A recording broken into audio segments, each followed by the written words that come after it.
ಗಾಯಕ ಅನಿರುದ್ಧ್ ಶಾಸ್ತ್ರಿ ಅವರ ಬಾಳಲ್ಲಿ 2025 ಡಬಲ್ ಧಮಾಕವನ್ನು ತಂದುಕೊಡೆ. ಒಂದು ಕಡೆ ಎಂಗೇಜ್ಮೆಂಟ್ ಆಗಿರೋದಾದರೆ ಇನ್ನೊಂದು ಕಡೆ ಡೆವಿಲ್ ಸಿನಿಮಾದ ಮೂಲಕ ಸ್ಯಾಂಡಲ್ವುಡ್ ಸಿನಿ ಪ್ರೇಕ್ಷಕರನ್ನು ತಮ್ಮ ಹಾಡಿನತ್ತ ಸೆಳಿತಾ ಇರುವಂಥದ್ದು. ಹೇಗಿತ್ತು ಅವರ ಲೈಫು, ಅದರ ಜೊತೆಗೆ ಡೆವಿಲ್ ಸಿನಿಮಾದ ಎಕ್ಸ್ಪೀರಿಯನ್ಸ್ ಹೇಗಿದೆ, ಒಂದಷ್ಟು ವಿಚಾರಗಳನ್ನು ನಾನು ಅವ್ರ ಹತ್ರನೇ ಕೇಳ್ತಾ ಹೋಗ್ತೀನಿ. ಮೊದಲನೇದಾಗಿ ಕಂಗ್ರ್ಯಾಚುಲೇಷನ್ಸ್. Thank you. ಹೇಗಿದ್ದೀರಾ? Super all good. ಪಾರ್ಟಿ ಯಾವಾಗ ಕೊಡಿಸ್ತೀರಾ? ಯಾವಾಗ ಬೇಕಾದ್ರೆ ಫ್ರೀ ಆಗಿದ್ರೆ ಪಾರ್ಟಿ ಕಂಡ್ಲ ಅಂತ. 2025 I think very special year ಅನಿಸುತ್ತೆ ನಿಮಗೆ. ಬಿಕಾಸ್ ಯಾಕಂತಂದರೆ ಇಯರ್ ಫುಲ್ ಕೆಲಸ ಮಾಡ್ತೀರಾ, ಇಯರ್ ಎಂಡಲ್ಲಿ ನಿಮಗೆ ಪ್ರತಿಫಲ ಸಿಗುತ್ತೆ. ಏನು ಹೇಳ್ತಾ ಇದೆ? ಇಲ್ಲ, first of all Darshan sir ಅವರ ಸಿನಿಮಾ ಅಂದ ತಕ್ಷಣವೇ ಅದೊಂದು ಹ್ಯೂಜ್ ಸ್ಟೇಚರಲ್ಲಿರುವಂತಹ ಒಂದು ಸಿನಿಮಾ. ಆ ಒಂದು ದೊಡ್ಡ ಮಟ್ಟದ ಸಿನಿಮಾಗೆ ನಾವು ಒಂದು ಟೆಕ್ನಿಷಿಯನಾಗಿ ಕೆಲಸ ಮಾಡ್ತೀವಿ ಅಂದ್ರೇ ಒಂದು ದೊಡ್ಡ ರೆಸ್ಪಾನ್ಸಿಬಿಲಿಟಿ. ಅದಕ್ಕಿಂತ ಜಾಸ್ತಿ ಒಂದು ಗ್ರೇಟ್ ಆಪರ್ಚುನಿಟಿ ಆ್ಯಂಡ್ ಅದೊಂಥರ ಬ್ಲೆಸ್ಸಿಂಗ್ ಅಂತಲೇ ಹೇಳ್ಬೋದು. ಯಾಕಂದರೆ ದರ್ಶನ್ ಸರ್ ಅವರ ರಾಬರ್ಟ್ ಸಿನಿಮಾಯಿಂದ ಎಲ್ಲ ಸಿನಿಮಾಲ್ಲೂ ನಾವು ಒಂದು ರೀತಿಯಲ್ಲಿ ಒಂದು ಸಿಂಗರ್ ಆಗಿ ಒಂದು ವಾಯ್ಸ್ ನಂದೊಂದಿದೆ ಅನ್ನೋದೇ ಒಂದು ದೊಡ್ಡ ಪುಣ್ಯ. ಆ್ಯಂಡ್ ಈ ಸಿನಿಮಾ ಎಸ್ಪೆಷಲಿ ಯಾಕೆ ಸ್ಪೆಷಲ್ಲು ಅಂದರೆ, ಆ್ಯಸ್ ಯು ಟೋಲ್ಡ್, ಡಬಲ್ ಧಮಾಕ ಸಿಂಗಿಂಗ್ ಆ್ಯಂಡ್ ಲಿರಿಕ್ಸ್ ಆಗಿರೋದ್ರಿಂದ, ಅದರಲ್ಲೂ 2 ಸಾಂಗ್ ಸಿಕ್ಕಿರೋದ್ರಿಂದ ಅದೊಂಥರ ನಿಜವಾಗ್ಲೂ it is a really a blessing ಅಂತಲೇ ಹೇಳ್ಬೋದು. All credits goes to Ajni sir and Prakash sir. ಯಾಕಂದರೆ ಅವರು ನಂಬಿ ಇಲ್ಲ ಅನಿ ಇದನ್ನು ಬರೀಲಿ, ಅನಿ ಇದನ್ನು ಹಾಡಲಿ ಅಂತ ಹೇಳಿದ್ದಕ್ಕೇ ಈ ಸಾಂಗ್ ಆಗಿದ್ದು. So really grateful to both of them. Okay, experience ಬಗ್ಗೆ ಹೇಳೋದಾದರೆ, ಯಾಕಂತಂದರೆ ದರ್ಶನ್ ಅವರ ಒಂದು ಸಿನಿಮಾಗೆ ನಾನು ಮ್ಯೂಸಿಕ್ ಮಾಡ್ತೀನಿ ಅಥವಾ ಲಿರಿಕ್ಸ್ ಬರಿತೀನಿ ಅಥವಾ ಹಾಡಾಡ್ತೀನಿ ಅಂತಂದರೆ ಒಂದು ಕಡೆ ಭಯ ಇರುತ್ತೆ, ತಪ್ಪ ಹೆಂಗೆ ಮಾಡೋದು, ಯಾವ ಥರ ಮಾಡೋದು ಅಂತ. ಅಂಥದ್ರಲ್ಲಿ ನೀವು ಎರಡೆರಡು ಕೆಲಸಗಳನ್ನು ಮಾಡಿದಾಗ, ಲಿರಿಕ್ಸ್ ಒಂದು ಕಡೆ ಮತ್ತು ಸಾಂಗ್ ಒಂದು ಕಡೆ ಆಡಬೇಕು ಅಂತಂದಾಗ ಹೆಂಗೆ ಪ್ರಿಪೇರ್ ಆಗಿದ್ರೆ? ಬಿಕಾಸ್ ಯಾಕಂದರೆ ಪ್ರತಿಯೊಂದು ಹೊಸ ಸಾಂಗು ನೀವು ಪ್ರಿಪೇರ್ ಆಗಿರ್ತೀರ, ಬಟ್ ಇವ್ರು ಸ್ವಲ್ಪ ಹೆಚ್ಚಾಗಿ ಪ್ರಿಪೇರ್ ಆಗಿರ್ತೀರ. ಆ ಪ್ರಿಪ್ರೇಷನ್ಸ್ ಬಗ್ಗೆ ಹೇಳೋದಾದರೆ? ಇಲ್ಲ, ಇದು ತುಂಬ ಚಾಲೆಂಜಿಂಗ್ ಆಗಿತ್ತು. ಯಾಕೆ ಅಂದರೆ ಫಸ್ಟ್ ಸಾಂಗು ಇದ್ರೆ ನಿಮ್ದು ಸಾಂಗ್ ಬರಿಬೇಕಾದ್ರೂ ಹೆಂಗೆ ಅಂದರೆ ಬೇಸಿಕಲಿ ಆ ಸಿನಿಮಾದ ಸಿಚುವೇಶನ್, ಈ ಸಿನಿಮಾಲಿ ಎಸ್ಪೆಷಲಿ ಯಾವ ಸಾಂಗು ಸ್ಟೇಜ್ಡ್ ಅಲ್ಲ. ಅಂದರೆ ಈಗ ಇಷ್ಟು ಸೀನ್ ಆಯಿತು, ಇಲ್ಲೊಂದು ಸಾಂಗ್ ಹಾಕಬೇಕು, ಆ ಥರ ಯಾವುದು ಅಂದರೆ ಪ್ರೀ ಡಿಟರ್ಮಿನ್ಡ್ ಸಾಂಗ್ಸ್ ಅಲ್ಲ. ಆ ಸಿಚುವೇಶನ್ಗೆ ಆ ಫ್ಲೋ ಅಲ್ಲಿ ಹೇಳುವಂತಹ ಸಾಂಗ್ಗಳೇ ಎಲ್ಲ ಇರೋದು. ಸೊ ಹಾಗಾಗಿ ಪ್ರಕಾಶ್ ಸರ್ ವಿಷನ್ ಎಷ್ಟು ಪರ್ಫೆಕ್ಟ್ ಆಗಿತ್ತು ಅಂದರೆ, he knows what he wants. ಈಗ ಲಿರಿಕಲಿ ಹಿ ನೋಸ್, ನಂಗೆ ಇಷ್ಟೇ ಬೇಕು ಅಂದರೆ ಇಷ್ಟೇ ಬೇಕು. ನಾವು ಆ ಸೈಡ್ ಈ ಸೈಡ್ ಹೋದ್ರೂ ಬೇಡ, ನಂಗೆ ಇಷ್ಟು ಸಾಕು, ಲೈಕ್ ಆ ಸಿಚುವೇಶನ್ಗೆ ಇಷ್ಟು ಸಾಕು ಅಂತಲೇ ಅವ್ರು ಹೇಳೋದು. He is very perfect with that. So ಹಾಗಾಗಿ ಅದು ಹೆಂಗಾಯಿತು ಅಂದರೆ ಬಹಳಷ್ಟು ಐಟ್ರೇಷನ್ಸ್ ಆಯಿತು. ಈಗ ಫಸ್ಟು ಅಜ್ನಿ ಸರ್ ಟ್ಯೂನ್ ಕೊಟ್ಟ ತಕ್ಷಣ ಅದು ಬರಿಬೇಕಾದ್ರೆ ಏನಾಗುತ್ತೆ ಅಂದರೆ, ಇವಾಗ ತತ್ಕಾರಗಳಲ್ಲಿ ಕೊಟ್ಟಿರ್ತಾರೆ, ಅಂದರೆ ನನ್ನೇ ಅದಕ್ಕೆ ನಾವು ಲಿರಿಕ್ ಹಾಕಿದಾಗ ಫಸ್ಟ್ ಅದು ಟ್ಯೂನಿಗೆ ಸೆಟ್ ಆಗತ್ತಾ ಅಂತ ಅಜ್ನಿ ಸರ್ ಚೆಕ್ ಮಾಡ್ತಾರೆ. ಸೊ ಅವರು ಅಪ್ರೂವಲ್ ಕೊಟ್ಟಮೇಲೆ ಈ ಇದು ಲಿರಿಕ್ಸ್ ಬಂದು ಅದು ಸಿಚುವೇಶನ್ಗೆ ಸೆಟ್ ಆಗತ್ತಾ ಅಂತ ಪ್ರಕಾಶ್ ಸರ್ ನೋಡ್ತಾರೆ. ಸೊ ಹಾಗಾಗಿ ಸಾಕಷ್ಟು ಐಟ್ರೇಷನ್ಸ್ ತೊಗೊಂಡು ಒಂದು, because it is a huge cinema ಅಂದಾಗ ಅದಷ್ಟೇ ಹ್ಯೂಜ್ ರೆಸ್ಪಾನ್ಸ್ ಇರುತ್ತೆ ಅದಕ್ಕೆ. ಸೊ ಹಾಗಾಗಿ ಅದೊಂಥರ ಕಂಪ್ಲೀಟ್ಲಿ ಚಾಲೆಂಜಿಂಗ್ ಆಗಿತ್ತು. ಸೆಕೆಂಡ್ ಸಾಂಗು ಇನ್ನಷ್ಟು ಚಾಲೆಂಜಿಂಗ್, ಯಾಕಂದರೆ ಅದು ಸಿಚುವೇಶನ್ನೇ ವೆರಿ ಟ್ರಿಕ್ಕಿ. ಆ ಸಾಂಗ್ ಸಿಚುವೇಶನ್ ಸಿನಿಮಾಲಿ ಬರೋದೇ ವೆರಿ ಟ್ರಿಕ್ಕಿ. ಆ್ಯಂಡ್ ಅದು ಹಿಂಗೂ ಅಲ್ಲ ಹಂಗೂ ಅಲ್ಲ, ಹಂಗೂ ಅಲ್ಲ ಹಿಂಗೂ ಅಲ್ಲ ಅಂತಲೇ ಬರಿಬೇಕು ಇಡೀ song. But who's the real devil ಅನ್ನೋದು ಪ್ರಶ್ನೆ ಅದು. So brace yourself and see who's the real devil ಅಂತ ಬರುತ್ತಲ್ಲ. So that is the complete message of the song. So ಅವ್ನು ಇವನ ಹಂಗಿರ್ತಾನ, ಇದೆಲ್ಲ questions that should come in the song ಅನ್ನೋದು. So that was very tricky to write. ಎರಡನೇದೇನಿತ್ತು ಅಂದರೆ, devil ಬಗ್ಗೆ ಮಾಡ್ತಾ ಇದ್ದೀವಿ, ಡೆವಿಲಿಶ್ ಆಗಿ ಮಾಡೋಣ ಅಂತ Ajni sir. So he was like ಅನಿ ಯಾವುದಾದ್ರೂ ನಾವೊಂದು ಇವಾಗ death metal is a genre in music. So westerners ಅದನ್ನು they do concerts with that genres. So that is a very famous genre in western side of countries. So ಅದನ್ನು ಇದರಲ್ಲಿ implement ಮಾಡೋಣ ಅಂತ Ajni sir ಹೇಳಿ, so we tried out several types. ಅದರಲ್ಲಿ ಇದು set ಆಯಿತು. And it is really difficult to sing. ಯಾಕಂದರೆ ಅದು ಒಂದು ಸರ್ತಿ ಫುಲ್ಲು ಸಾಂಗ್ ಹಾಡ್ಬಿಟ್ರೆ ಇನ್ನು 2 ದಿವಸ ಹಾಡೋಕ್ಕೆ ಆಗಲ್ಲ, ಅಷ್ಟು ವಾಯ್ಸ್ ಸ್ಟ್ರೈನ್ ಆಗುತ್ತೆ ಆ ಗ್ರಂಟ್ನೆಸ್ ತರೋದ್ರಲ್ಲಿ. ಸೊ ಹಾಗಾಗಿ we tried a lot of things for this cinema. ಒಂದಷ್ಟು ಹೊಸ ಹೊಸ ಏನೋ ಒಂದು ಪ್ರಯೋಗಗಳನ್ನ ಮ್ಯೂಸಿಕಲಿ ಅಜನಿ ಸರ್ ಮಾಡಿದ್ದಾರೆ. ಒಂದು ಹೊಸ ಸೌಂಡಿಂಗ್ನ ತರ್ತಾ ಇದ್ದಾರೆ. ಆ್ಯಂಡ್ ಪ್ರಕಾಶ್ ಸರ್ ಅಷ್ಟೇ, ವಿಜುವಲಿ ನೀವು ನೋಡೇ ಇದ್ದೀರಾ. ಈಸ್ ಏನೋ portrait Darshan sir as a new stylish icon ಇಡೀ ಸಿನಿಮಾದಲ್ಲಿ. So hopefully it will be a big treat for all the fans. Anirudh Shastri ಅವರು ಒಂದು ಕಡೆ ಕನ್ನಡದಲ್ಲಿ ಇನ್ನೊಂದು ಕಡೆ ತೆಲುಗುವಲ್ಲಿ ಎಲ್ಲ ಕಡೆನೂ ಬ್ಯುಸಿ ಆಗಿದ್ದಾರೆ. ಸೊ ದರ್ಶನ್ ಅವರ ಡೆವಿಲ್ ಸಿನಿಮಾಗೆ 2 ಕೆಲಸಗಳು ಮಾಡ್ತಾರೆ. ಎಷ್ಟು ರೆಮ್ಯುನರೇಷನ್ ತೊಗೊಂಡಿದ್ದಾರೆ ಅಂತ? ಇಲ್ಲ, ನನಗೆ ಖುಷಿ ಆಗೋಷ್ಟು ಪಾಪ ಕೊಟ್ಟಿದ್ದಾರೆ. ಇಲ್ಲ, ಅದರಲ್ಲಿ ಶ್ರೀ ಜಯಮಾತಾ ಕಂಬೈನ್ಸ್ ಅವರು they are very prompt, they are very professional. And song ಇವಾಗ ಫೈನಲ್ ಆಗಿದ ತಕ್ಷಣ, ಅಗ್ರಿಮೆಂಟ್ ಆಗಿದ ತಕ್ಷಣ, ನಾವು ಸೈನ್ ಮಾಡಿದ ತಕ್ಷಣ they will do the payments. ಅವರ ಅಷ್ಟು ಪ್ರೊಫೆಷ್ನಲ್ ಆಗಿದ್ದಾರೆ. ಆ್ಯಂಡ್ ಬಹಳ ನನಗೆ ತುಂಬ ಸಂತೃಪ್ತಿ ಆಗೋಷ್ಟೇ ಪೇಮೆಂಟ್ ಹಾಕಿದ್ದಾರೆ. ಓಕೆ, ಅಂದ್ಕೊಂಡಿದ್ರಾ? ಬಿಕಾಸ್ ಯಾಕಂದರೆ ಪ್ರಕಾಶ್ ಅವರ ಒಂದು ನಿರ್ದೇಶನದಲ್ಲಿ ಮೂಡಿ ಬಂದಿರುವಂತಹ ವಂಶಿ ಸಿನಿಮಾದಲ್ಲೇ ನೀವು ಆ್ಯಕ್ಟ್ ಮಾಡಿರ್ತೀರ. ಇದರಲ್ಲಿ ಅವರ ನಿರ್ದೇಶನದ ಡೆವಿಲ್ ಸಿನಿಮಾದಲ್ಲಿ ಸಾಂಗ್ ಮಾಡ್ತೀನಿ ಅಂತ ಎಕ್ಸ್ಪೆಕ್ಟೇಷನ್ ಅಥವಾ ಯಾವತ್ತಾದರೂ ನಿಮ್ಮ ಮನಸ್ಸಿಗೆ ಬಂದಿತ್ತಾ ಅಂತ? ಇಲ್ಲ, ಡೆಫಿನೆಟ್ಲಿ ಇಲ್ಲ. ಅದೇ all thanks to Ajni sir.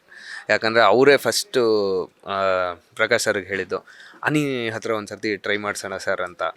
So ಅದೇ ಈಗ ಅಜ್ನೀಶ್ ಸರ್ ನನ್ನ ಮೇಲೆ ಇಟ್ಟಿರೋ ನಂಬಿಕೆ, ಅವರ ನನ್ನ ಒಂದು ಡಿವೈನ್ ಬಾಂಡಿಂಗ್ ಏನಿದೆ, that is the power that ಅವ್ರು ಯಾವಾಗಲೂ ಹೇಳ್ತಾ ಇರ್ತಾರೆ, right person at the right moment with the right people ಅಂತ. ಸೊ ಹಾಗಾಗಿ maybe that is how it has worked. So but ನಾನಂತೂ ಡೆಫಿನೆಟ್ಲಿ ಅಂದ್ಕೊಂಡಿರಲಿಲ್ಲ that I will work for devil, ಅದು especially ಏನು ಅಂದರೆ 2 ಸಾಂಗಲ್ಲಿ ಅಂತ. So it's all a blessing. ಈಗ ನೀವು ಸಾಂಗ್ ಆಡಬೇಕು ಅಂತಂದ್ರೂ ಕೂಡ ಅಥವಾ ಲಿರಿಕ್ಸ್ ಬರೀಬೇಕು ಅಂತಂದ್ರೂ ಕೂಡ ದರ್ಶನ್ ಅವರಿಗೆ ಅಂತ ತಕ್ಷಣ, ಇಲ್ಲ ಅಂತಂದರೆ ಬೇರೆ ಯಾವುದಾದ್ರೂ ಒಬ್ಬ ನಟನಿಗೆ ಅಂದ ತಕ್ಷಣ ಅವರ ಬಾಡಿ ಲ್ಯಾಂಗ್ವೇಜ್ ಆಗಿರ್ಬೋದು, ಅವರ ಟಾಕಿಂಗ್ ವೇ ಆಗಿರ್ಬೋದು, ಅವ್ರು ಮಾತನಾಡುವಂಥ ಶೈಲಿ, ಈ ಥರನ್ನೆಲ್ಲ ನೆನಪಲ್ಲಿ ಇಟ್ಕೊಂಡ್ಬಿಡುತ್ತೆ. ಸೊ ನಿಮ್ಗೆ ಆ ಥರ ಬರೀಬೇಕು ಅಂತಂದಾಗ ದರ್ಶನ್ ಅವರಲ್ಲಿ, ಬಿಕಾಸ್ ಯಾಕಂತಂದರೆ ಮಾಸು, ಅದ್ರ ಜೊತೆಗೆ ಫ್ಯಾನ್ ಬೇಸು, ಅದನ್ನೆಲ್ಲ ಗಮನದಲ್ಲಿ ಇಟ್ಕೊಂಡು ಬರೀಬೇಕು, ಎಷ್ಟು ಕಷ್ಟ ಅಂತ ಅನ್ನಿಸ್ತು? ಇಲ್ಲ, ಇದರಲ್ಲಿ ಅದೇ ಚಾಲೆಂಜಿಂಗ್ ಪೋರ್ಷನ್ ಏನಿತ್ತು ಅಂದರೆ, ನಾವು ದರ್ಶನ್ ಸರ್ನ ಮೈಂಡಲ್ಲಿ ಇಟ್ಕೋಬಾರ್ದಾಗಿತ್ತು, ಓನ್ಲಿ ದ ಕ್ಯಾರೆಕ್ಟರ್.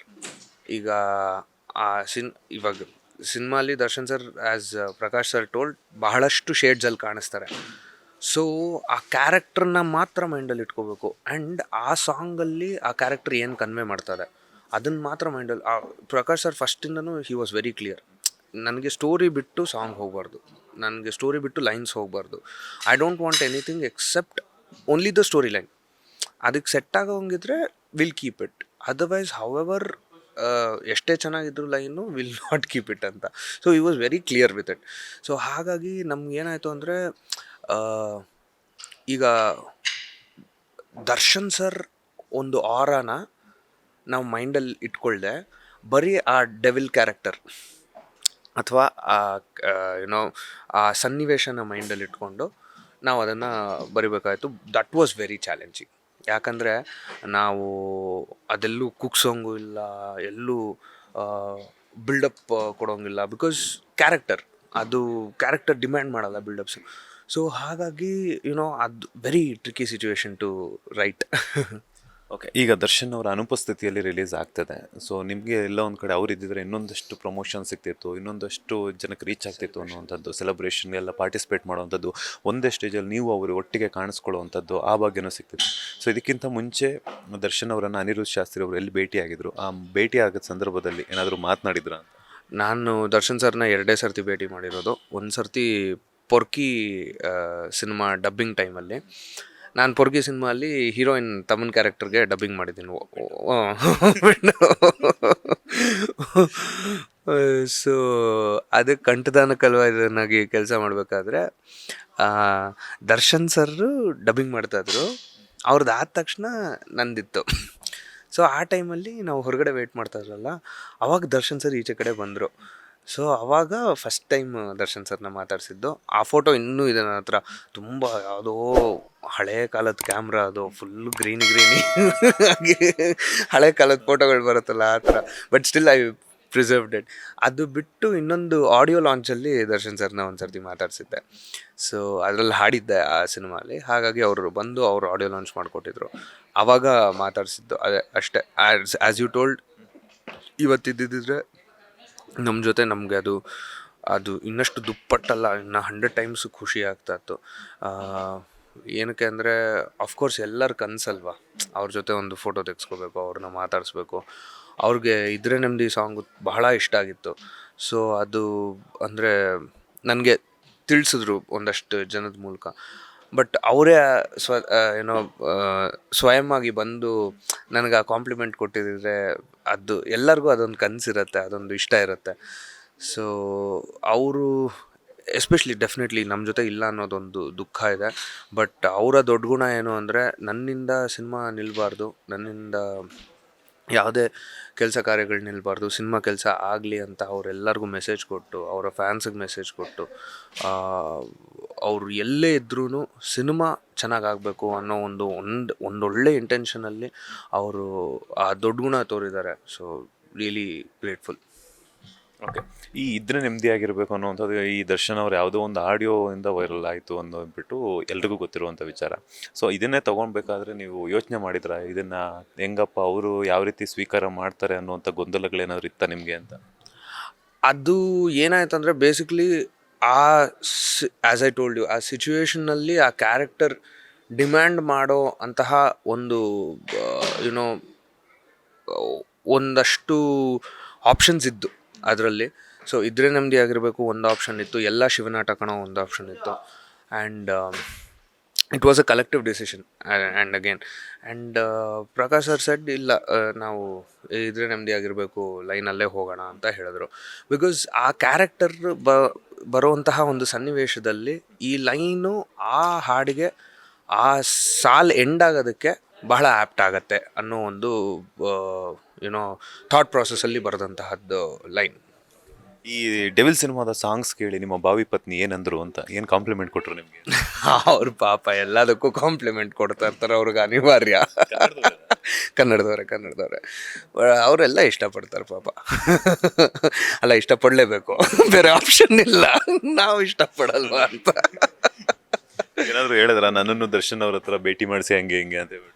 ಇಲ್ಲ, ಅವ್ರು ಸ್ವಲ್ಪ ಸಿನಿಮಾ ಫೀಲ್ಡಿಂದ ಶೀಸ್ ಅ ಭರತನಾಟ್ಯಂ ಡ್ಯಾನ್ಸರ್. ಅವರು ಕಂಪ್ಲೀಟ್ಲಿ ಕ್ಲಾಸಿಕಲ್ ಓರಿಯೆಂಟೆಡ್, ಅವ್ರದ್ದೇ ಒಂದು ಇನ್ಸ್ಟಿಟ್ಯೂಷನ್ ಇದೆ. So she is heading the institution. So ಅವ್ರ ಕೆಲಸಗಳಲ್ಲೇ ತೊಡಗಿಸ್ಕೊಂಡಿರ್ತಾರೆ. And she is basically away from cinemas. ಅಂದರೆ ಅವ್ರ ಜೀವನ ಶೈಲಿಯಲ್ಲೇ ಚಿಕ್ಕ ವಯಸ್ಸಿಂದಾನೇ ಸಿನಿಮಾ ನೋಡ್ಕೊಂಡು ಬಂದಂತಹ ಇದಿಲ್ಲ. ಸೊ ಹಾಗಾಗಿ ಅವರು ಇವಾಗ ನನ್ನಿಂದ ಅವ್ರಿಗೆ ಒಂದಷ್ಟು ಓಕೆ ಸಿನಿಮಾ ಫೀಲ್ಡು ಇದು ಅದು ಸಾಂಗ್ಸು ಅಂತ ಎಲ್ಲ ಪರಿಚಯ ಆಗಿ ಅವ್ರಿಗೆ ಇದಾಗ್ತಾ ಇರೋದು. So that is how it is. ಹೆಂಗೆ ಕನೆಕ್ಟ್ ಆಯಿತು? ನಿಮ್ಗೆ ನೋಡಿದ್ರೆ ಸಿನಿಮಾ ರಂಗದಲ್ಲೇ ಹುಟ್ಟಿ ಬೆಳೆದಿರೋವಂಥವ್ರು ನೀವು, ಬಟ್ ಅವ್ರು ನೋಡಿದ್ರೆ ಸಿನಿಮಾ ಜೀವನ ಶೈಲಿನೇ ಗೊತ್ತಿಲ್ದಿರೋಂಥವ್ರು. ಹೆಂಗೆ ಲವ್ ಅರೇಂಜಾ ಏನು ಇದು ಅಂತ? ಇಲ್ಲ, ಅದು ಲವ್ಲಿ ಅರೇಂಜ್ಡ್. ಅದೇ opposite poles attract each other ಅಂತಾರಲ್ಲ. ಸೊ ಆ ಥರ my stream line is different, her stream line is different. So ಎಲ್ಲೋ ಒಂದು ಕಡೆ ಒಂದು ಕಾಮನ್ ಪಾಯಿಂಟಲ್ಲಿ we thought okay let's take much bigger step ಅಂತ ಹೇಳಿ ಮದುವೆ ಆಗೋಣ ಅಂತ ಡಿಸೈಡ್ ಆಗಿದ್ದು. ಈಗ ಲವ್ಲಿ ಅರೇಂಜ್ ಅಂತ ಹೇಳಿದ್ರಿ, ನೀವು ಹೆಂಗೆ ಪರಿಚಯ ಆದರು? ಅವರು ಹೆಂಗೆ ಪರಿಚಯ ಆದ್ರಿ, ಎಲ್ಲಿ ಪರಿಚಯ ಆದರು, ಹೆಂಗೆ ಏನು ಅಂತ ಅದು ಸ್ವಲ್ಪ ಡೀಟೇಲ್ಸ್ ಹೇಳಿ, ಪರವಾಗಿಲ್ಲ ನಮಗೆ. ಇಲ್ಲ, ನಂದೊಂದು ಶೋ ಅಲ್ಲಿ ಅವ್ರು ಏನೋ ಅಚಾನಕ್ಕಾಗಿ ಅಲ್ಲಿ ಬಂದು, ವೆನ್ ಶಿ ವಾಸ್ ಸ್ಟಡಿಯಿಂಗ್ ಅನಿಸುತ್ತೆ. ಸೊ ಆ ಶೋ ಅಲ್ಲಿ ಪರಿಚಯ ಆಗಿದ್ದು. ಅದು ಹಾಗೆ ಲವ್ ಆಯಿತು, ಮಾತುಕತೆ ಶುರು ಆಯಿತು, ಎಲ್ಲ ಆಗಿ ಇವಾಗ ಮದುವೆವರೆಗೂ ಬಂದಿದೆ. ಫಸ್ಟ್ ನೀವೇ ಪ್ರಪೋಸ್ ಮಾಡಿದ್ದ? ನಾನೇ ಪ್ರಪೋಸ್ ಮಾಡಿದೆ. ಅವ್ರು ಟೈಮ್ ತೊಗೊಂಡ್ರ ಅಥವಾ ಹೆಂಗೆ ಅಂತ? ಇಲ್ಲ, ಅವರು ಡೆಫಿನೆಟ್ಲಿ ಟೈಮ್ ತೊಗೊಂಡ್ರು. ಈ ನನ್ನ ಮಗನ ನೋಡಿದ್ರೆ ಯಾಕೋ ಸ್ವಲ್ಪ ಮಿಸ್ ಹೊಡಿತದೆಯಲ್ಲ ಅಂತ. ಆಮೇಲೆ ಪರವಾಗಿಲ್ಲ, ಮಿಸ್ ಹೊಡೆದ್ರು ಪರವಾಗಿಲ್ಲ, ಇವನ ಜೊತೆನೇ ಇರ್ತೀನಿ ಅಂದ್ಬಿಟ್ಟು ಪಾಪ ರೀಸೆಂಟಾಗಿ we thought of getting married. ಅವ್ರ ಅಪ್ಪ ಅಮ್ಮನಿಗೆ ಹೆಂಗೆ ಒಪ್ಸಿದ್ರಿ ಅಂತ? ಇಲ್ಲ ಪಾಪ ಅದೆಲ್ಲ ಅವರೇ ಮಾಡಿದ್ದು. And one she was firm that that will get married ಅಂತ, then we all went and spoke to them and that is how it happen. And ಅವ್ರ ತಂದೆ ತಾಯಿನೂ ಪಾಪ they are very cordial, they are very welcoming. And ನಂದೊಂದು plus ಏನಾಯಿತು ಅಂದರೆ ಎಲ್ಲರೂ ಚಿಕ್ಕ ವಯಸ್ಸಿಂದ ನನ್ನ ನೋಡ್ಕೊಂಡು ಬಂದಿರೋದ್ರಿಂದ, so they always feel that ನಮ್ಮ ಮನೆ ಮಗ ಅನ್ನೋ ಥರ. ಸೊ ಹಾಗಾಗಿ ಅದೇ ಒಂಥರ ಪ್ಲಸ್ ಆಗಿದೆ. ಈಗ ತೆಲುಗುನಲ್ಲಿ ಮಂಗಳೂರು ಜೊತೆ ಎಲ್ಲನೂ ಕೂಡ ಒಂದಷ್ಟು ಕಾರ್ಯಕ್ರಮಗಳಲ್ಲಿ ಕಾಣಿಸ್ಕೊಂಡಿದ್ದಾರೆ. ಸೊ ಹೆಂಗಿದೆ ಅವರ ಜೊತೆ ಬಾಂಡಿಂಗ್? ಬಿಕಾಸ್ ಯಾಕೆಂತಂದರೆ ಅವರು ಕೂಡ ಕನ್ನಡದಲ್ಲಿ ಸಾಕಷ್ಟು ಗೀತೆಗಳನ್ನು ಹಾಡಿರುವಂತಹ ಒಂದು ಮೇರು ಗಾಯಕಿ ಅಂತಂದರೆ ತಪ್ಪಾಗಲ್ಲ. ಸೊ ಅವ್ರ ಬಗ್ಗೆ ಹಾಗೇನೆ ಅವ್ರ ಜೊತೆ ಕೆಲಸ ಮಾಡಿರುವಂಥ ಎಕ್ಸ್ಪೀರಿಯನ್ಸ್ ಬಗ್ಗೆ ಹೇಳೋದು? ಇಲ್ಲ, ಮಂಗ್ಲಿ ಅಕ್ಕ ಒಂದು ಒಂಥರ ಅಗೇನ್ ಕೆಲವೊಂದು ಡಿವೈನ್ ಕನೆಕ್ಟ್ಸ್ ಆಗುತ್ತೆ, ಆ ಒಂದು ಬಾಂಡಿಂಗ್ಸ್ ಆಗುತ್ತೆ. ಅದು ಹೇಗೆ ಯಾಕೆ ಅಂತ ಹೇಳೋಕ್ಕೆ ಆಗಲ್ಲ. ಅವರು ಫಸ್ಟ್ ಟೈಮ್ ಕರ್ನಾಟಕಕ್ಕೆ ಬಂದಾಗ ಅವರ ಶೋನ ಆರ್ಗನೈಸರ್ ಸೆಟ್ ಮಾಡಿದಾಗ ಅಲ್ಲಿಗೆ ಒಬ್ಬರು ಸಿಂಗರ್ ಬೇಕಾಗಿರುತ್ತೆ. ಅಂದರೆ ಅವ್ರ ಜೊತೆ ಡ್ಯೂಯೆಟ್ಸ್ ಹಾಡೋದಕ್ಕೆ, ಕೆಲವು ಕನ್ನಡ ಹಾಡುಗಳನ್ನ ಹಾಡೋದಕ್ಕೆ. ಆವಾಗ ಅವ್ರಿಗೆ ಅಷ್ಟು ಕನ್ನಡ ಪರಿಚಯ ಇರಲಿಲ್ಲ. ಜಸ್ಟ್ ಐ ಥಿಂಕ್ ಕನ್ನೆ ಅದಿರಿಂದಿ ಮಾತ್ರ ಒಂದು ಹಾಡಿದರು ಅನಿಸುತ್ತೆ. ಅದು ಕಣ್ಣು ಹೊಡಿಯೋಕನ ಅಲ್ಲಿ ಹಿಟ್ಟಾಗಿತ್ತು. ಸೊ ಅವ್ರನ್ನ ಅಲ್ಲಿ ಕರೆಸಿದ್ರು. ಸೊ ಆಗೇನಾಯಿತು ಅಂದರೆ ನಾನು ಹೋಗ್ತೀನಿ ಆ ಶೋಗೆ. ಸೊ ಅಲ್ಲಿಂದ ಹೆಂಗಾಗತ್ತೆ ಅಂದರೆ ನಾನು ಮನೆಯಲ್ಲಿ ತೆಲುಗು ಮಾತಾಡೋದು. ಸೊ ಹಾಗಾಗಿ ನನಗೆ ತೆಲುಗು ಪರಿಚಯ ಬರೋದ್ರಿಂದ ಅವ್ರ ಜೊತೆ ನಾನು ತೆಲುಗು ಮಾತಾಡ್ತೀನಿ. ಆವಾಗ ಅವ್ರು ಹೇಳ್ತಾರೆ, ತೆಲುಗು ಮಾತಾಡ್ಬೇಡ ನನ್ನ ಜೊತೆ ಕನ್ನಡ ಮಾತಾಡೋ, ನಾನು ಕನ್ನಡ ಕಲಿಬೇಕು ಅಂತ. ಓ ಸೂಪರ್ ನೀವು ಅಂದ್ಬಿಟ್ಟು. ಸೊ ಆ ಥರ ದಟ್ ಬಾಂಡಿಂಗ್ ಸ್ಟಾರ್ಟೆಡ್. ಆ್ಯಂಡ್ ಅದೊಂಥರ ಹೆಂಗಾಯಿತು ಅಂದರೆ ಲಿಟ್ರಲಿ ಆ ಅಕ್ಕ ತಮ್ಮ ಬಾಂಡಿಂಗು ಒಂಥರ we became so close that ಅವ್ರು ಅಲ್ಲಿನ ತೆಲುಗು ಶೋ ಅಲ್ಲೂ ಕೂಡ ನನ್ನ ಹಾಡ್ಸೋದಕ್ಕೆ ಕರ್ಸ್ಕೊಂಡ್ರು. And then that is how ಅದೊಂಥರ ಸೆಟ್ ಆಯಿತು in the band. And we are continuously giving shows. ಇಲ್ಲೇ ಅಲ್ಲ, ಅಬ್ರಾಡಲ್ಲೂ ಅಷ್ಟೇ, US ಅಲ್ಲೂ ಸಾಕಷ್ಟು ತೆಲುಗು ಕನ್ನಡ ಅಸೋಸಿಯೇಷನ್ಸ್ ಶೋಸ್ ಎಲ್ಲ ಮಾಡಿದ್ದೀವಿ. She's a rock star. Next ಯಾವ ನಟರ ಸಿನಿಮಾಗೆ ಹಾಡಬೇಕು, ಹಾಗೆ ಲಿರಿಕ್ಸನ್ನು ಬರೀಬೇಕು ಅಂತ ಆಸೆ ಇದೆ? ನಂಗೆ ಎಲ್ಲ ನಟರ ಸಿನಿಮಾಗಳಿಗೂ ಬರೀಬೇಕು ಅಂತ ಆಸೆ ಇದೆ. ಯಾಕೆ ಅಂದರೆ ಒಂದು ಸ್ವಾರ್ಥದಿಂದ ಹೇಳಬೇಕು ಅಂದರೆ ನನಗೆ ಭಾಳ ಜಾಸ್ತಿ ಸಾಂಗ್ಗಳು ಸಿಗುತ್ತೆ ಒಂದು. ಇನ್ನೊಂದೇನು ಅಂದರೆ ನನಗೆ ಕೆಲಸ ಮಾಡೋದಕ್ಕೆ ಬಹಳ ಖುಷಿ. ಸೊ ಹಾಗಾಗಿ ಎಲ್ಲ ನಟರ ಹಾಡುಗಳಿಗೆ ನಾನು ಒಂದು ದನಿ ಆಗಬೇಕು, ಅಥವಾ ಸಾಹಿತ್ಯದಲ್ಲಿ ಏನೋ ಒಂದು ಕೆಲಸ ಮಾಡಬೇಕು ಅನ್ನೋದೊಂದಿದೆ. ಬಟ್ ಹಾಗೆ ಕನ್ನಡದ ಹಾಡುಗಳಲ್ಲಿ ಒಂದಷ್ಟು ಶ್ರೇಷ್ಠ ಹಾಡುಗಳಲ್ಲಿ ನಂದು ಒಂದಷ್ಟು ಸಾಂಗ್ಗಳು ಇರಬೇಕು ಅನ್ನೋ ಒಂದು ಆಸೆ ಇದೆ. ನಿಮ್ಮ ಹತ್ರ ಅಪ್ಪು ಅವ್ರ ಬಗ್ಗೆ ಕೇಳಿಲ್ಲ ಅಂದರೆ ಅದು ನನ್ನ ತಪ್ಪಾಗುತ್ತೆ. ಸೊ ಏನು ಹೇಳ್ತೀರಾ ಅಪ್ಪು ಅವ್ರನ್ನ ಎಷ್ಟು ನೆನಪಿಸ್ಕೊಳ್ತೀರಾ? ಬಿಕಾಸ್ ಈ ಒಂದು ಕ್ಷಣದಲ್ಲಿ ಅಪ್ಪು ಅವ್ರು ಇದ್ದಿದ್ರೆ ನಿಮ್ಗೆ ಎಲ್ಲೋ ಒಂದು ಕಡೆ ಇನ್ನೊಂದಷ್ಟು ಅವಕಾಶಗಳು ಸಿಗುವಂಥ ಚಾನ್ಸಸ್ ಇರ್ತಿತ್ತು. ಅಪ್ಪು ಅವ್ರ ಬಗ್ಗೆ, ಅಪ್ಪು ಅವ್ರ ಜೊತೆ ಇದ್ದಂಥ ಒಡನಾಟದ ಬಗ್ಗೆ ಹೇಳೋದು? ಇಲ್ಲ, ಅದೇ ನೀವು ಇವಾಗ ಕೇಳಿದ್ರಲ್ಲ, ಅಪ್ಪು ಸರ್ಗೆ ಒಂದು ಸಾಂಗ್ ಆಡಬೇಕು ಅನ್ನೋದು ಒಂದು ಆಸೆ ಇತ್ತು ನನಗೆ. ಅಣ್ಣವ್ರಿಗೊಂದು ಎಲ್ಲಾದರೂ ಒಂದು ಕಡೆ ಅಟ್ಲೀಸ್ಟ್ ಅವ್ರ ಜೊತೆ ಒಂದು ಸ್ಕ್ರೀನಲ್ಲಿ ಕಾಣಿಸ್ಕೊಬೇಕು, ಅಥವಾ ಅವ್ರನ್ನ ಮೀಟ್ ಮಾಡಬೇಕು ಅನ್ನೋದೇ ಒಂದು ದೊಡ್ಡ ಆಸೆ ಇತ್ತು. ನಾನು ಅಣ್ಣವ್ರನ್ನ ಮೀಟ್ ಮಾಡೋಕ್ಕೆ ಆಗಲಿಲ್ಲ. So Appu sir as I have seen him, he is the most down to earth personality. ಅಂದರೆ ಆ ಸ್ಟಾರ್ಡಮ್ ಇದ್ದು ಅಷ್ಟು ಹಂಬಲ್ ಆಗಿರಬೇಕು ಅಂದರೆ ಅದು ನಿಜವಾಗ್ಲೂ ಅದು ಸಂಸ್ಕಾರ ಅದು. ಸೊ ಅಪ್ಪು ಸರ್ ಆಗಿರ್ಬೋದು, ಶಿವಣ್ಣ ಸರ್ ಆಗಿರ್ಬೋದು, ಎಲ್ಲರೂ ಅಷ್ಟೇ, ಎಂಟೈರ್ ಅಣ್ಣವ್ರ ಫ್ಯಾಮ್ಲಿ ಅವರು ಆಗಿರ್ಬೋದು, ಎಲ್ಲರೂ they are so down to earth, so welcoming, so ಒಂಥರ ಏನು ಕ್ಲೋಸ್ ಆಗಿ ಮಾತಾಡಿಸ್ತಾರೆ. ಫಸ್ಟ್ ಟೈಮ್ ಮೀಟ್ ಆದ್ರೂ ತುಂಬ ದಿವಸದಿಂದ ನಮಗೆ ಪರಿಚಯ ಅನ್ನೋ ಥರ ಮಾತಾಡಿಸ್ತಾರೆ. ಅದೆಲ್ಲ ತುಂಬ ಕಲ್ತಿದ್ದೀನಿ ಅವರಿಂದ. ಆ್ಯಂಡ್ ಜಾಕಿ ಮಾಡಬೇಕಾದ್ರೂ ಅಷ್ಟೇ, ಅವ್ರ ಜೊತೆ ಸ್ಕ್ರೀನ್ ಶೇರ್ ಮಾಡಬೇಕಾದ್ರೆ ಯಾರಿಗೇ ಆಗಲಿ ಅದೊಂದು ನರ್ವಸ್ನೆಸ್ ಇದ್ದೇ ಇರುತ್ತೆ. ಒಂದು ದೊಡ್ಡ ಸ್ಟಾರ್ ಜೊತೆ ಇವಾಗ ನಾನು ದರ್ಶನ್ ಸರ್ಗೂ ಹಾಡಬೇಕು ಅಂದಾಗ, ಅಥವಾ ಲಿರಿಕ್ಸ್ ಬರಬೇಕು ಅಂದಾಗ, ಫಸ್ಟ್ ಆ್ಯಕ್ಚುಲಿ ದೇವ್ರಿಗೆ ಒಂದು ಸ್ವಲ್ಪ ಒಂದು ಪ್ರೇ ಮಾಡಿಬಿಟ್ಟೆ ನಾನು ಸ್ಟಾರ್ಟ್ ಮಾಡೋದು. ಯಾಕಂದರೆ ಆ ನರ್ವಸ್ನೆಸ್ ಇದ್ದೇ ಇರುತ್ತೆ. ಆ ಒಂದು ದೊಡ್ಡ ಸ್ಟಾರ್, ಒಂದು ದೊಡ್ಡ ಸಿನಿಮಾ ಅಂದ ತಕ್ಷಣವೇ ಅದು ಮೈಂಡಿಗೆ ಬಂದ್ಬಿಡುತ್ತೆ ಆಟೋಮ್ಯಾಟಿಕ್ಕಾಗಿ. ಬಟ್ ಪುನೀತ್ ಸರ್ ಎಷ್ಟು ಕ್ಲೋಸಾಗಿ ಮಾತಾಡಿಸ್ಬಿಟ್ರು ಅಂದರೆ ಅದು it was so so so so well YONO structured. ನಮ್ಗೆ ಆ ನರ್ವಸ್ನೆಸ್ ಅದು ಇದು ಎಲ್ಲ ಹೊಟ್ಟೋಯ್ತು ಹೊಟ್ಟೋಯ್ತು. ಲಿಟ್ರಲಿ ನಾನು ಯಾರಾದರೂ ನಮ್ಮ ಅಣ್ಣನ ಜೊತೆನೋ ಅಥವಾ ಏನೋ ಫ್ರೆಂಡ್ ಜೊತೆನೋ ಮಾತಾಡೋ ಥರ ಒಂದು ಒಂದು ಆತ್ಮೀಯತೆ ಫೀಲ್ ಕೊಡಿಸ್ಬಿಟ್ರು. ಸೊ ಅದು actually that is how it click. ಇವತ್ತಿಗೂ ಜನ ನನ್ನ ತುಂಬ ಜನ ಗುರ್ತಿಡಿಯೋದೇ ನೀವು ಜಾಕಿಯಲ್ಲಿ ಇಡ್ಲಿ ಚಟ್ನಿ ಸೀನ್ತಾನೆ ಅಂತ. ಸೊ ಆ ಥರ really grateful to Appu sir. I think ಇವತ್ತಿದ್ರು ನಿಮ್ಗೆ ಅದೇ ಹೆಸರಿಂದನೇ ಕರಿತಿದ್ರೆ. ಎಕ್ಸಾಕ್ಟ್ಲಿ. ಆ್ಯಂಡ್ ಅವರ ಇನ್ನೊಂದು ಸಿನಿಮಾಲಿ ಆ್ಯಕ್ಟ್ ಮಾಡೋದು ನನ್ನ ಅದೊಂದು ಬ್ಲೆಸ್ಸಿಂಗ್ ಹೆಂಗೆ ಅಂದರೆ ವಂಶಿ ಪ್ರಕಾಶ್ ಸರ್ ಡೈರೆಕ್ಷನ್ನು, ಅಪ್ಪು ಸರ್ ಆ್ಯಕ್ಟಿಂಗು. ಬಟ್ ಅದರಲ್ಲಿ ಕೋಮಲ್ ಸರ್ ಇದರಲ್ಲಿ ಏನು ಕಾಂಬಿನೇಷನಲ್ಲಿ ಒಂದು comedy scene. So that was also great scene. Yes sir. ಈಗ ಡೆವಿಲ್ ಸಿನಿಮಾದ ಇದ್ರೆ ನೆಮ್ಮದಿಯಾಗಿ ಇರಬೇಕು, ಆ ಒಂದು ಸಾಂಗ್ ಆಡಿಲ್ಲ ಅಂತಂದರೆ ಚಾಲೆಂಜಿಂಗ್ ಸ್ಟಾರ್ ದರ್ಶನ್ ಫ್ಯಾನ್ಸ್ ಎಲ್ಲ ನನಗೆ ಕೇಳ್ತಾರೆ. ಸೊ ಆಡಿಸ್ಲೇಬೇಕು ಅಂತ ಹೇಳ್ಬಿಟ್ಟು ಒಂದು ಹೆಡ್ಲೈನು ಆಡ್ಬೇಕು. ಓಯ್ಸ್ ನಮ್ಮವ್ರನ್ನ ನಂಗೆ ಬಾಸು, ನಾನು ಬದುಕೋತ್ ಫಾರ್ ದ ಫ್ಯಾನ್ಸು, ಖಾಸ ಆದರೆ ದಾಸ ನಾನು ದೋಸ್ತಿ ನಿಭಾಯಿಸು. ಫಸ್ಟ್ ಡೇ ಫಸ್ಟ್ ಶೋ ಥಿಯೇಟ್ರಲ್ಲಿ ಡಮಾಲ್ ಡಿಮಿಲ್ ಸೌಂಡಿನಲ್ಲಿ ಸೆಲೆಬ್ರೇಷನ್ ಮಾಡೋರು ನಿಜವಾದ ಸೆಲೆಬ್ರಿಟೀಸು. ಹಸಿವಿದ್ದರೆ ಸಾಧನೆ ಮಾಡೋಣ, ಕಷ್ಟಪಡೋರ್ಗೆ ಕೀರ್ತಿ ನಿಧಾನ, ನಮ್ಮ ಭಾಷೆನೇ ನಂಗೆ ಪ್ರಧಾನ, ನೇರ ನುಡಿಲೇ ಹೇಳ್ತೀನಿ ಕೇಳಣ್ಣ, ಇದ್ರೆ ನೆಮ್ಮದಿಯಾಗಿರ್ಬೇಕು. ಇದ್ರೆ ನೆಮ್ಮದಿಯಾಗಿರಬೇಕು. ಎಸ್, ಈಗ ದರ್ಶನ್ ಅವರ ಅನುಪಸ್ಥಿತಿಯಲ್ಲಿ ವಿಜಯಲಕ್ಷ್ಮಿ ಅವರೇನೆ ಡೆವಿಲ್ ಸಿನಿಮಾದ ಒಂದು ಪ್ರಚಾರದ ಅಖಾಡಕ್ಕೆ ಇಳಿದಿರುವಂಥದ್ದು. ಹಾಗೆಯೇ ಅವರ ಸೆಲೆಬ್ರಿಟೀಸು ಸಾಕಷ್ಟು ಕಡೆ ಪ್ರಮೋಷನನ್ನು ಮಾಡ್ತಿರುವಂಥದ್ದು. ಅವರ ಪ್ರೀತಿಗೆ ಹಾಗೆಯೇ ಚಾಲೆಂಜಿಂಗ್ ಸ್ಟಾರ್ ದರ್ಶನ್ ಅವರ ವೈಫ್ ವಿಜಯಲಕ್ಷ್ಮಿ ಅವರಿಗೆ ಏನು ಹೇಳ್ತೀರಾ? ಇಲ್ಲ, ದರ್ಶನ್ ಸರ್ ಸೆಲೆಬ್ರಿಟೀಸ್ ಅವರ ಪ್ರೀತಿ, ಅವರ ಅಭಿಮಾನ ನಿಜವಾದ ತಾಯಿ ಪ್ರೀತಿ ಥರ. ಅದೊಂದು ಅದಕ್ಕೆ ಬೆಲೆ ಕಟ್ಟಕ್ಕಾಗಲ್ಲ. ಆ್ಯಂಡ್ ಆ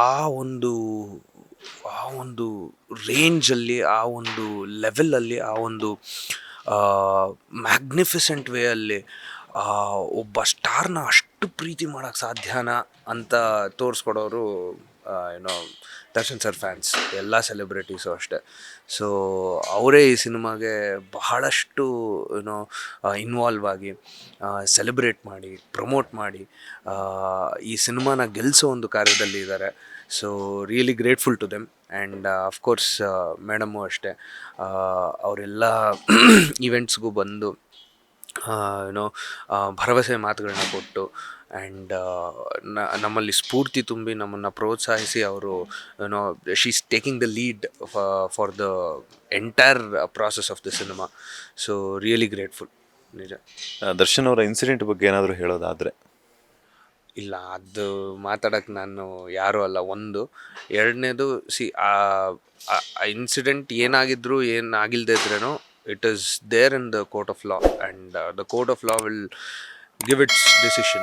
ಆ್ಯಂಡ್ ನಾವು ಯಾರೂ ಮಾತಾಡೋದು ಸರಿನೂ ಇರಲ್ಲ, ಬಿಕಾಸ್ ನಮ್ಗೆ ಅಲ್ಲಿ ಏನಾಗಿದೆ ಸತ್ಯಾಸತ್ಯತೆಗಳು ನಮಗೆ ಗೊತ್ತಿರಲ್ಲ. ಸೊ ಅದ್ರ ಬಗ್ಗೆ ಮಾತಾಡೋದು ತಪ್ಪಾಗ್ಬಿಡುತ್ತೆ. ಎಲ್ಲ ಒಂದು ಕಡೆ ಈ 2018ಇಂದನೇ ಡೆವಿಲ್ ಪ್ರಾರಂಭ ಆಗುತ್ತೆ ಕತೆ, ಅದು ಇದೆಲ್ಲ ಮಾಡ್ಕೊಳ್ಳೋವಂಥದ್ರಲ್ಲಿ. ಆವಾಗಲೇ ನಿಮ್ಮ ಕಾಲ್ ಬಂದಿತ್ತಾ ಅಥವಾ? ನನಗೆ ರೀಸೆಂಟಾಗಿ ಬಂದಿದ್ದು, ಅಂದರೆ ವೆನ್ ನಂಗೆ ಅದೇ ಹೇಳಿಲ್ವಾ, ಫಸ್ಟ್ ಅಜ್ನಿ ಸರ್ರೇ ಹೇಳಿದ್ದು. ಆ್ಯಂಡ್ ದೆನ್ ಇದು ಬೇಸಿಕ್ಲಿ ಆಲ್ಮೋಸ್ಟ್ ಲೈಕ್ ಯುನೋ ರಫ್ಲಿ ಹೇಳಬೇಕು ಅಂದರೆ ಒಂದು 8 months ಬ್ಯಾಕ್ ಅಂತ.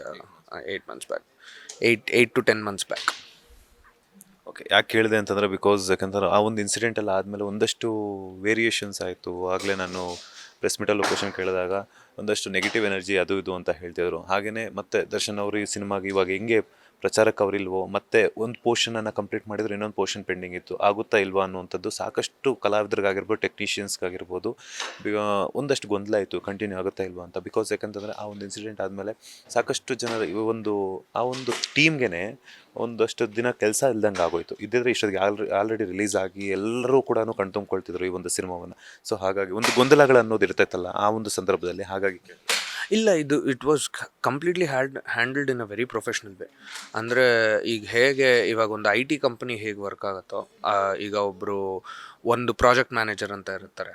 ಸೊ ಆ project manager will take care of that project. ಅವ್ರಿಗೆ ಕಂಪ್ನಿಯಲ್ಲಿ ಬೇರೆ ಏನು ನಡೀತದೆ ಗೊತ್ತಿರಲ್ಲ, ಸೊ ಬೇರೆ ಡಿಪಾರ್ಟ್ಮೆಂಟ್ಗೆ ಅಲ್ಲೇನು ನಡೀತದೆ ಗೊತ್ತಿರಲ್ಲ. So that was so well organised and so well managed. Entire production house, Shri Jayamata combines ಅವರು ಆಗಿರ್ಬೋದು, ತಶ್ವಿನಿ ಮ್ಯಾಮ್ ಆಗಿರ್ಬೋದು, ಪ್ರಕಾಶ್ ಸರ್ ಆಗಿರ್ಬೋದು, they were so professional in handling everything. It went very smoothly. So ಹಾಗಾಗಿ ಮ್ಯೂಸಿಕ್ ಪಾರ್ಟ್ ನಡೀತಾ ಇತ್ತು. ಆ್ಯಂಡ್ ಅಫ್ಕೋರ್ಸ್ ನನಗೆಲ್ಲ maximum contact ಮಾಡಿದ್ದೆಲ್ಲ ಅಜ್ನೀಶ್ ಸರ್ರೆ. ಸೊ ಅಜ್ನೀಶ್ ಸರ್ರು ಅಷ್ಟೇ, is number one professional. And ಅವರಂಥ ಹಾರ್ಡ್ ವರ್ಕಿಂಗ್ ಮನುಷ್ಯ ಲಿಟ್ರಲಿ ಸಾಧ್ಯನೇ ಇಲ್ಲ. ನಮಗೆ ಒಂಥರ ಸಿಕ್ಕಾಪಟ್ಟೆ ಇನ್ಸ್ಪಿರೇಷನ್ ಅವರು. Like he doesn't waste time, ಕೆಲಸ ಮಾಡ್ತಾನೆ ಇರ್ತಾರೆ. ಸೊ ಹಾಗಾಗಿ ನಮ್ಗೆ ಹೆಂಗಾಗೋಯ್ತು ಅಂದರೆ, ನಮ್ಗೆ ಲಿಟ್ರಲಿ ಇವತ್ತು ಅಷ್ಟೇ ಇದನ್ನು ಮುಗಿಸ್ಕೊಂಡು ಹೋಗಿ ಅಗೇನ್ ದ ಡೆವಿಲ್ ಬ್ಯಾಕ್ಗ್ರೌಂಡ್ ಸ್ಕೋರ್ದು ಒಂದಷ್ಟು ಚಿಕ್ಕ ಪುಟ್ಟ ವರ್ಕ್ಸ್ ಇದೆ. So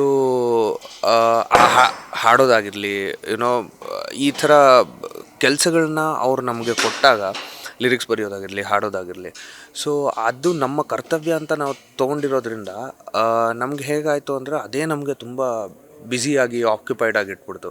so it was very professionally well managed. Yes, finally December 11ಕ್ಕೆ ರಿಲೀಸ್ ಆಗ್ತಾ ಇದೆ.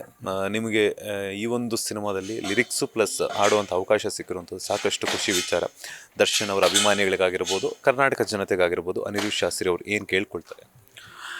11ನೇ ತಾರೀಕು ದರ್ಶನ್ ಸರ್ ಫ್ಯಾನ್ಸ್ಗೆ, ಹಾಗೆ ಎಲ್ಲ ಕನ್ನಡ ಸಿನಿಮಾ ಪ್ರೇಕ್ಷಕರಿಗೆ, ಕನ್ನಡ ಸಿನಿಮಾ ರಸಿಕರಿಗೆ the Devil is going to be a treat.